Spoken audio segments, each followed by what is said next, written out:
నిన్నటికి నిన్న సన్నాసి రాజీవ్ గాంధీ విగ్రహం తొలగిస్తే మేము అధికారులకు వస్తే అని అంటున్నాను. నేను ఒక్క మాట చెప్పదలుచుకున్నా. ఇక నాకు మంచి మాటలు రావు కానీ ఒక్క మాట అయితే చెప్పదలుచుకున్నా. ఎవడైనా శాతనైతే వచ్చి రాజీవ్ గాంధీ విగ్రహం మీద చేయి పెట్టండి బిడ్డ, చెప్పు దిగకపోతే చూస్తా నేను. నీ అయ్యా విగ్రహం కోసం దేశం కోసం ప్రాణాలు ఇచ్చిన రాజీవ్ గాంధీ విగ్రహాన్ని తీస్తావా నువ్వు? నీకు అధికారం అనేది కళలో మాట, కళలో కూడా నీకు అధికారం రాదు. అసెంబ్లీ ఎన్నికల్లో 39 సీట్లు ఇస్తే పార్లమెంట్లో వస్తే 7 సీట్లలో డిపాజిట్ పోయింది, 15 సీట్లలో థర్డ్ ప్లేస్లో వచ్చిన సన్నాసి నీ పార్టీ మళ్ళీ అధికారంలోకి వస్తుందా?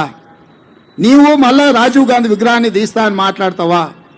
చింతమడకకు పోతావు బిడ్డ, నువ్వు అనుకుంటున్నావు ఈ చింతపండు అవుతుంది అక్కడికి గిన వస్తే. ఆయనకి ఇప్పుడు తెలంగాణ తల్లి గుర్తొచ్చింది. ఇన్ని రోజులు గాడిదలను కాసినవా? 10 సంవత్సరాలు తెలంగాణ తల్లి విగ్రహం పెట్టాలని సన్నాసి తెలంగాణ గురించి మాట్లాడే నైతిక హక్కు నీకెక్కడదని నేను అడగదలుచుకున్నా.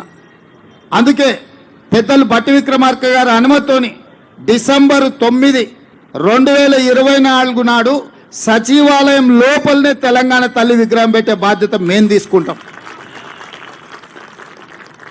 డిసెంబర్ 9, 2009 నాడు యూపీఏ చైర్పర్సన్ శ్రీమతి సోనియా గాంధీ గారి నాయకత్వంలో ఈ దేశ ప్రధానమంత్రి మన్మోహన్ సింగ్ గారి క్యాబినెట్ మంత్రివర్గం శ్రీ చిదంబరం గారు తెలంగాణ రాష్ట్ర ఏర్పాటు ప్రకటనను డిసెంబర్ 9 నాడు ప్రకటించారు.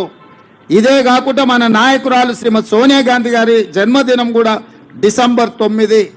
ఖచ్చితంగా తెలంగాణ తల్లి విగ్రహం సచివాలయం బయట కాదు, సచివాలయం లోపల తెలంగాణ తల్లి విగ్రహాన్ని ప్రతిష్ఠించే బాధ్యత నేను మా మిత్రుడు బట్టి విక్రమార్క గారు తీసుకుంటాం.